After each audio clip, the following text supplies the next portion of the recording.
Monggo, time is yours.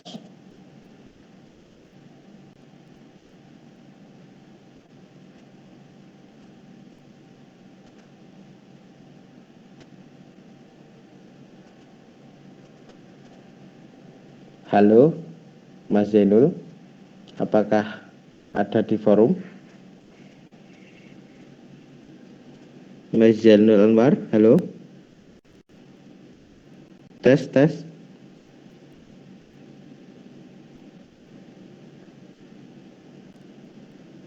Mas Zainul Anwar? Maaf Pak, bentar Pak. Oke.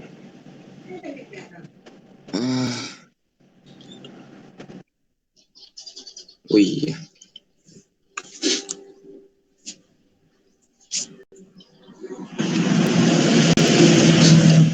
Bismillahirrahmanirrahim. Assalamualaikum warahmatullahi wabarakatuh.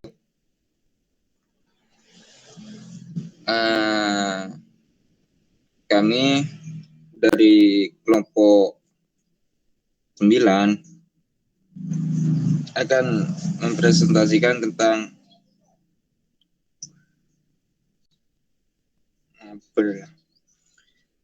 pendekatan dalam studi Islam konvensional, filosofis, dan teologis.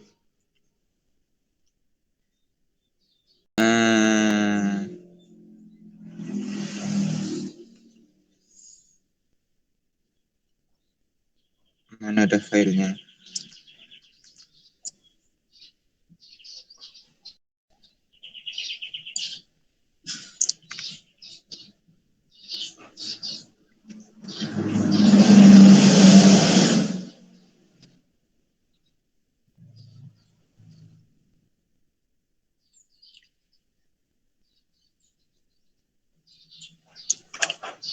Ya, baik. Studi, ya mungkin secara sederhana dapat diartikan sebagai usaha. Studi Islam secara sederhana dapat diartikan sebagai usaha untuk mempelajari hal-hal yang berhubungan dengan agama Islam, dengan memahami serta membahas secara mendalam tentang seluk-beluk atau hal-hal dengan agama Islam, baik ajarannya, sejarahnya, maupun praktik-praktik pelaksanaannya. Mungkin untuk selanjutnya akan disampaikan oleh pembahasan selanjutnya akan disampaikan oleh Revi Firdavan.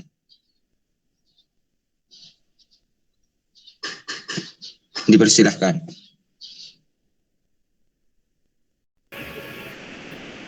Mohon maaf, untuk selanjutnya Arya Kusuma.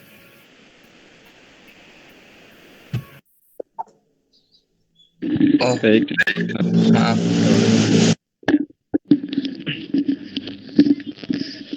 Kemudian di sini saya akan melanjutkan pembahasan dari materi kami, yaitu yang pertama tentang pembahasannya terlebih dahulu, bahwa kata pendekatan dalam bahasa Arab biasanya disebut matkal, dan dalam bahasa Inggris disebut approach. Pendekatan dapat diartikan sebagai disiplin ilmu untuk dijadikan landasan kajian sebuah studi atau penelitian. Pendekatan dapat diartikan sebagai suatu perspektif atau paradigma dengan menggunakan disiplin ilmu tertentu sesuai dengan objek yang menjadi fokus kajian atau studi. Tujuan utama pendekatan ini yaitu untuk mengetahui sebuah kajian dan langkah-langkah metodologis yang dipakai dalam pengkajian atau penelitian itu sendiri. Dan adapun beberapa pendekatan dalam studi Islam adalah sebagai berikut. Yang pertama yaitu pendekatan konvensional. Pendekatan konvensional ini dapat dimaknai sebagai pemahaman yang dipakai untuk memahami kajian keagamaan. Bidang-bidang keilmuan yang dibangun dalam internal biasanya difokuskan pada metodologi kajian yang berkaitan dengan kitab suci atau kenabian. Dalam konteks studi Islam ini, metodologi tersebut dikenal ulumul Al-Quran dan ulum Al-Hadis. Sebelum menggunakan pendekatan atau perspektif lain dalam memahami suatu bidang kajian dalam agama Islam, pendekatan tradisional ini mutlak dibutuhkan.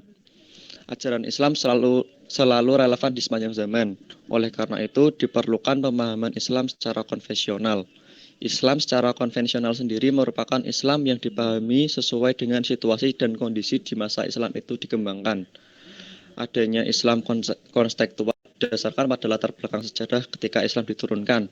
Contohnya itu seperti diturunkannya Al-Quran.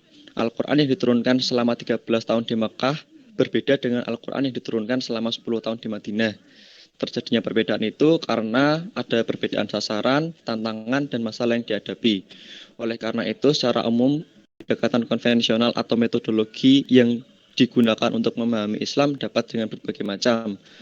Salah satunya yaitu dengan metodologi yang terkait dengan aspek kebahasaan. Ilmu-ilmu yang terkait dengan dimensi ini diantaranya meliputi nahwu, syaraf, dan balaghah. Ketiga ilmu tersebut harus dikuasai secara penuh oleh seorang pengkaji Islam, khususnya dalam bidang yang terkait secara langsung maupun tidak langsung dengan teks. Ilmu-ilmu berbasis kebahasaan diantaranya adalah ilmu al-qiraah, ilmu al-huruf, ilmu al-tajwid, ilmu al-takwil, dan ilmu al-tafsir. Sementara yang terkait dengan hadis adalah ilmu matnu al-hadis. Sekian dari pendekatan konvensional dan selanjutnya akan dijelaskan oleh Reffi Firdan. Baik, di sini saya akan menjelaskan tentang pendekatan filosofis.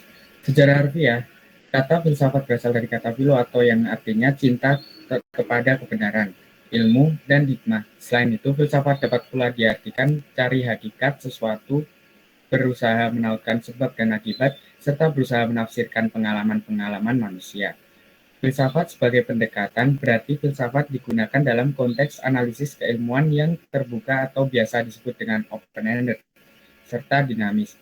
Dalam hal ini, Amin Abdullah menggarisbawahi pentingnya pembedaan antara filsafat dengan pendekatan di satu sisi, itu sendiri, dan filsafat sebagai suatu isme. Pendekatan filsafat sendiri sangat dibutuhkan dalam konteks keilmuan, kajian keagamaan seperti studi akidah dan studi filsafat Islam itu sendiri. Semata-semata dan ditujukan untuk mencari klarifikasi akademis keilmuan dan refleksi-refleksi. Filosofis sebuah objek kajian yang hendak diteliti, objek tersebut harus mencakup hal-hal yang terkait dengan hubungan antara ide-ide yang mendasar serta fundamental tentang hubungan fenomena, religiositas, dan kenyataan konkret pengalaman dan pengamalan manusia pada wilayah kultural historis. Filsafat sebagai suatu pendekatan dalam kajian-kajian ilmu ditandai dengan hal-hal berikut. Yang pertama, kajian, telaah, penelitian selalu diarahkan pada pencarian atau perumusan ide-ide gagasan dasar atau gagasan yang bersifat mendasar fundamental atau fundamentalities terhadap objek persoalan yang dikaji. Dan yang dengan objek gagasan yang bersifat fundamental yaitu ranah gagasan dalam ruang substansi, hakikat, esensi, atau wilayah ontologis metafisisnya. Yang kedua, dalam pendekatan filsafat memberikan dampak yang sangat fundamental dalam memahami suatu persoalan yakni terbentuknya cara berpikir kritis bagi para pengkajinya. Yang ketiga, selalu mengutamakan objektivitas dan netralitas. Keterkaitan dengan aspek historisitasnya tetap ada dan akan selalu ada, namun keterkaitan tersebut lebih dimaknai sebagai upaya untuk memahami, menyadari, dan memaknai fakta historitas dalam ruang dan dialektikanya. Keempat, kajian dengan pendekatan filsafat memiliki tujuan yang dapat membentuk mentalitas, cara berpikir, dan kepribadian yang mengutamakan kebebasan intelektual. Dengan demikian, pendekatan filsafat sesungguhnya merupakan prinsip umum tentang sebuah pendekatan yang rasional, kritis, reflektif, dan argumentatif. Dalam pendekatan filsafat ini selalu mengarah pada kajian-kajian yang baik yang berkaitan dengan filsafat dalam arti pemikiran, ide, gagasan, atau pendapat yang biasanya lahir dari refleksi dari seorang filsuf atau intelektual yang konsen dalam kajian-kajian kefilsafatannya. Untuk itu, pendekatan filsafat membutuhkan seperangkat dasar berupa proses dan upaya yang pendekatan filsafat. Untuk itu, pendekatan filsafat membutuhkan seperangkat dasar berupa proses dan upaya yang komprehensif, mendalam, dan berkesinambungan dalam memahami suatu objek material. Adapun langkah-langkah atau prinsip yang dilalui dalam pendekatan filsafat, yaitu selalu hadir dan selaras dengan prinsip logika secara umum. Karena gagasan deskriptif yang dihadirkan berupa gagasan logis. Pendekatan filsafat juga bersifat komprehensivitas yang ditandai dengan adanya pemahaman seseorang dengan suatu objek gagasan dengan menjawab pertanyaan-pertanyaan ontologis, pertanyaan-pertanyaan kosmologis, dan pertanyaan humanitas yang ada di dalam gagasan tersebut. Pendekatan filsafat juga konsen pada ruang epistemologisnya, yakni perhatian pada apa yang dapat kita ketahui dan bagaimana kita mengetahui, serta pendekatan filsafat juga konsen pada penyelidikan tentang nilai-nilai yang dijadikan patokan dalam hidup baik sebagai individu maupun anggota masyarakat atau sosial. Jadi pendekatan filsafat atau pendekatan filosofis dapat dipahami sebagai cabang-cabang yang ada di dalam filsafat seperti epistemologi, ontologi, metafisika, aksiologi, estetika, etika, dan logika. Melalui pendekatan filosofis ini, seseorang tidak akan terjebak dalam pengalaman agama formalistik, yakni mengamalkan agama dengan susah payah, tetapi tidak memiliki makna apa kosong tanpa arti. Filsafat sendiri merupakan ilmu yang mempelajari segi batin yang bersifat esoterik, sedang bentuk format memfokuskan segi lahirlah yang bersifat eksoterik, dan agama bersifat manifestnya dalam dunia ini menjadi religius, sedangkan kebenaran yang bersifat absolut, universal, dan metahistoris adalah religion. Pada titik religion inilah titik persamaan yang sungguh-sungguh akan dicapai. Pendekatan filosofis penting dilakukan sedikitnya karena beberapa sebab berikut. Yang pertama, agar seseorang dapat menggunakan pemikiran atau rasio seluas-luasnya sampai titik maksimal dari daya tangkapnya. Yang kedua, dapat digunakan dalam memahami agama dengan maksud agar mendapat hikmah, hakikat atau inti dari ajaran agama agar dapat dimengerti dan dipahami secara seksama. Yang ketiga, agar seseorang merasakan hikmahnya hidup secara berdampingan dengan orang lain. Filsafat berperan sebagai alat untuk mensistemasikan, membetulkan, dan memastikan ajaran-ajaran dalam studi Islam yang bersifat teologi. Misalnya, masalah eksistensi Allah dan kebebasan manusia hanya dapat dibahas dengan memakai cara pendekatan filsafat. Selanjutnya akan dilanjutkan oleh Istia Anura.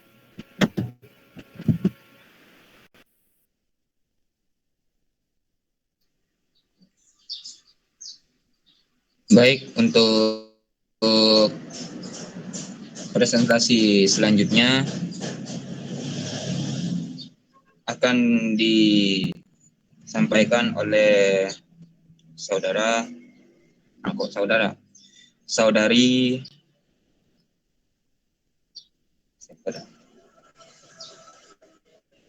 Istia Anura Hadistiani. Kepadanya saya persilakan.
Selanjutnya siapa aja?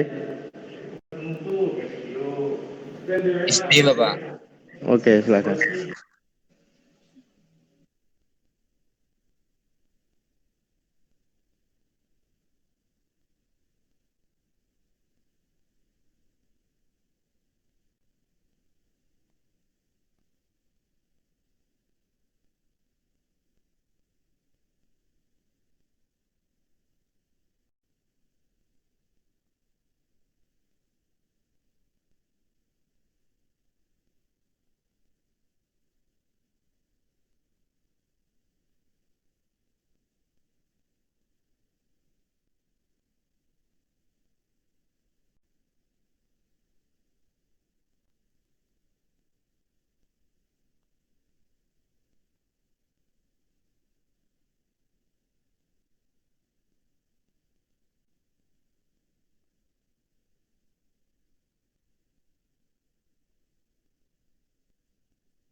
Halo, siapa tadi? Mbak Isti kok nggak ada?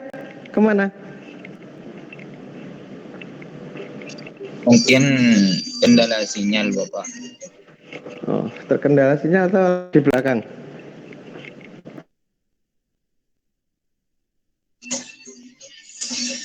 Kurang tahu juga Bapak. Pak dihubungi lagi. Mas. Dihubungi lagi. Kalau nggak dihubungi nanti ya udah dilanjutin siapa yang menggantikan Mbak Esti gitu.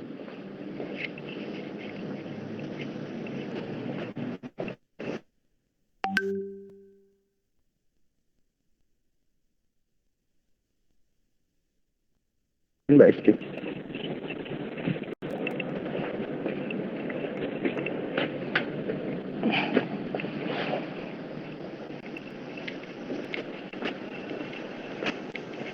Mbak Esti di Jogja atau sudah di Jogja atau masih di itu, Mas? Masih di rumah?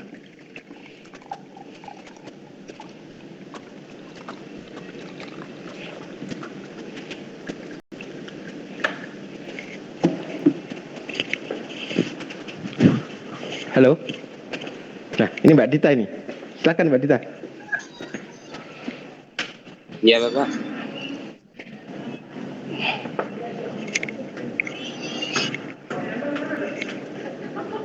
Permisi Pak.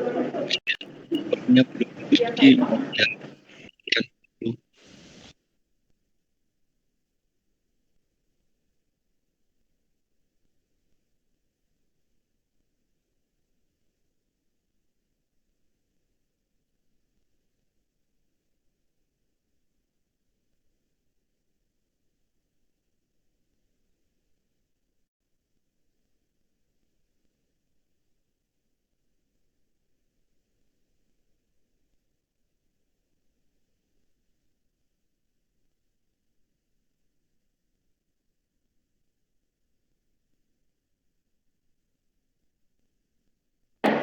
Oh iya. Enggak situ ya. Halo. Oke, dilanjut aja. Yang lain. Mbak Esti nggak hadir. Silakan. Yang Anwar mungkin. Yang ketiga ada pendekatan teologis. Jadi pendekatan teologis ini sering disebut sebagai pendekatan normatif atau agamis. Bahkan ada pula pendapat yang menggabungkan keduanya menjadi teologis normatif. Pendekatan ini sering digunakan oleh mahasiswa-mahasiswa jurusan ilmu akidah dan filsafat karena konsentrasi kajiannya adalah studi-studi tentang akidah. Pendekatan teologis bersumberkan pada wahyu dan doktrin keagamaan, sedangkan ilmu pengetahuan lainnya bersumberkan pada akal dan indera. Pendekatan teologis tidak melakukan klaim kebenaran teologis, tetapi melahirkan gagasan-gagasan tentang prinsip-prinsip teologis yang terbentuk dalam data-data material penelitian. Seorang peneliti yang akan menggunakan perspektif teologis tidak harus menjadikan wilayah-wilayah teologis sebagai perspektifnya, tetapi ia bisa menggunakan perspektif teologis terhadap objek material manapun. Pendekatan teologis berbeda dengan pendekatan keagamaan lainnya. Dalam kalangan Kristen, pendekatan teologis itu sama dengan pendekatan kekristenan. Sedangkan dalam Islam, perspektif teologis itu lebih sempit cakupannya karena hanya sebatas persoalan dan wacana keimanan dan ketuhanan. Perspektif teologis yang terbatas dalam konteks studi Islam ini menunjukkan pentingnya pemaknaan yang lebih utuh agar tidak menimbulkan kesalahpahaman bagi para peneliti. Perspektif teologis adalah tolak ukur untuk memahami hal-hal yang berkaitan dengan ketuhanan atau menjadi patokan dan pedoman dalam memahami objek material dalam pendekatan teologis. Tolak ukur tersebut berupa batas atas dan batas bawah. Batas atas adalah batas tertinggi dalam memahami konsep ketuhanan, sedangkan batas bawah adalah batas terendah dalam memahami konsep-konsep Tuhan dan ketuhanan dalam ranah antroposentris atau dalam bahasa lain disebut al-tasbih. Selanjutnya akan dijelaskan oleh Revi Firdan. Baik, di sini Mahmud menyampaikan bahwa usaha memperkokoh keimanan dalam teologi dapat mengambil berbagai bentuk yang kemudian pendekatan teologis dibedakan menjadi 3 jenis, yaitu yang pertama teologis apologetis. membahas agama lain sebagai objek sasaran untuk merendahkan agama lain, sekaligus memperkokoh keyakinan peneliti terhadap agama yang dianutnya, sehingga agama lain yang dijadikan sasaran penelitian atau studi cenderung negatif. Yang kedua, teologis dialogis, mengkaji agama-agama dengan memberikan titik tekan pada upaya mencari perbedaan-perbedaan antara agama yang satu dengan agama yang lainnya di satu sisi, dan juga menemukan titik kesamaan yang memungkinkan bisa terjadi saling mengakui. Dan yang ketiga, teologis konvergensi, melakukan kajian terhadap agama-agama tidak lagi melihat perbedaannya, melainkan lebih menekankan pada upaya penggalian dan menemukan esensi atau intisari agama-agama yang memiliki kesamaan dan menjadi titik temu antara agama yang ada. Pendekatan normatif yang dinamakan pula sebagai pendekatan agamis oleh Charles G. Adams dibagi menjadi 3 macam, yaitu A. Pendekatan misionaris tradisional. Pendekatan ini muncul pada abad ke-19. Pada saat itu sedang ramai aktivitas misionaris di kalangan gereja dalam rangka merespon perkembangan pengaruh politik, ekonomi, dan militer Eropa di berbagai negara Asia dan Afrika. Pada awal gerakan misionaris, tujuan utama mereka difokuskan untuk mengubah agama atau keyakinan penduduk setempat.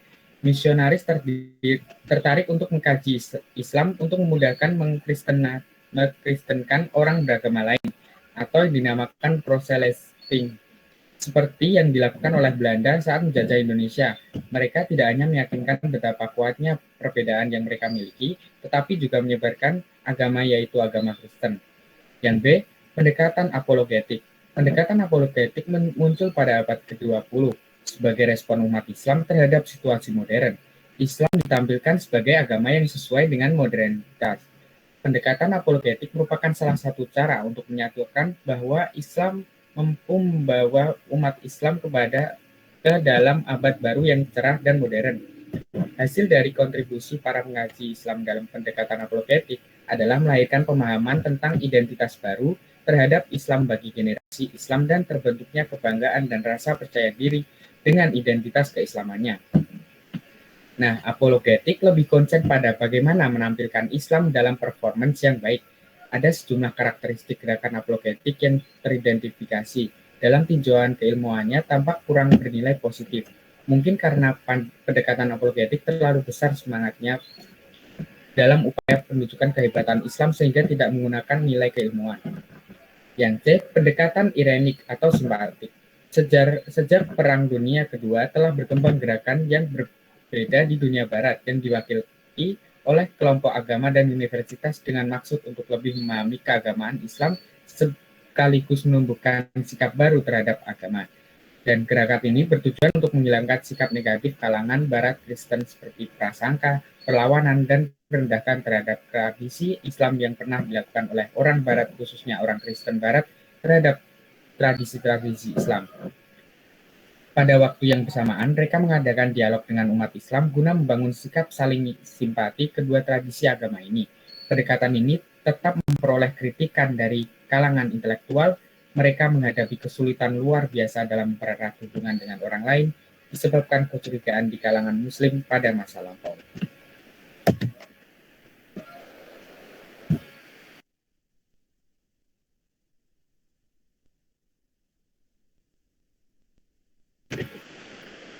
Untuk Zainul Anwar, bisa dilanjutkan membaca kesimpulannya. Baik, terima kasih kepada Saudara Arya dan Revi sudah membantu teman kita yang nggak bisa hadir.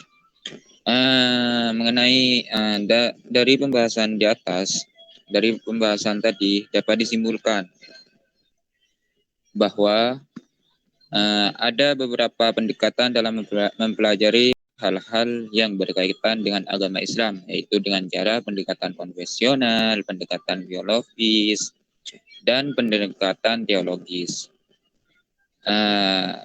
Pendekatan konvensional adalah pendekatan yang dapat dimaknai sebagai pemahaman yang dipakai untuk memahami kajian keagamaan.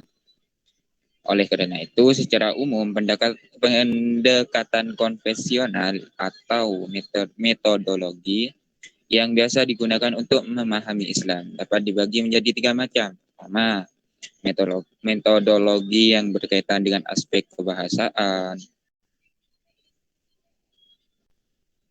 ilmu-ilmu yang berkaitan dengan dimensi meliputi nahwu, sorof, dan balaghah.